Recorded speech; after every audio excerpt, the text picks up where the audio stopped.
My name is Satanovsky Alexandra. I go by Sasha. So I did my medical school and my residency at Hadassah. I did my residency in orthopedic surgery. I'm currently in New York. I'm doing my spine fellowship at the Hospital for Special Surgery, the HSS. On October 7th, I was home studying for my boards, went to sleep, and woke up to my own phone and the alarms going off. Being on reserve at Gaza, I have all the alarms set on that specific area, so I got alarm after alarm after alarm, and I woke up looking at my husband and saying something is off. I was collecting all of our active reserves, all the soldiers that were coming back from home, and trying to figure out what's going on, plainly on drawing a map and trying to understand which of our forces, of our active forces that were there on that Shabbat, crudely, who's dead and who's alive. How many ambulances do I have on? How much medical equipment do I still have in my hands? Because we understand that it is an ongoing event. What are the main scenes? Where do we have wounded? Where should I get ambulances or helicopters? Trying to map it up, to try and understand what's going on. Because as we are doing that, our base is also under attack. So from that moment, we switched gears into, okay, let's pour medical equipment on our teams because they were depleted. So we tried to do that. Again, most of my medical supplies were in the same place, under the same attack.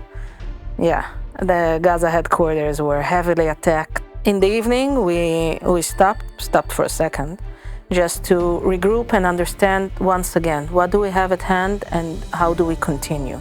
At the beginning, even the first couple of weeks, that we were still struggling to get ourselves on our feet as term of medical supplies. Simple things like that, thinking that we're recruiting the entire army and we need blood units and we need the equipment to go with that. And everyone needs that. It's a national resource. So some of the things that I was missing in my division, I came to the directors, both of my department and directors of Hadassah, with a supply list of things that we need. We had Y sets, we had medications, we had many things that were donated by Hadassah and ended up in my division in the really dire times that we needed that. I needed to spread like plasmas to my teams out, and I need the set. I have nowhere to dig it up. So we went up to Hadassah, to Old Dusty, went up to our clinics and got a huge bag and a great relief, knowing that they got my back even when I'm out there. Basically half of Hadassah around Gaza during that reserve service. In each battalion there was at least one physician from Hadassah. So first I was very proud, and second I was worried, like who's left behind? Because everybody was really pulling their effort to the extreme.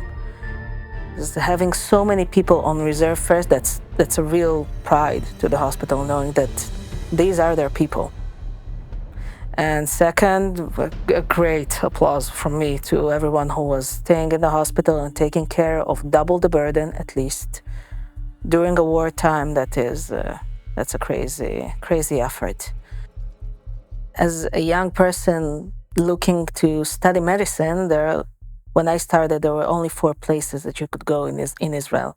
And Hadassah stood out as the place to go.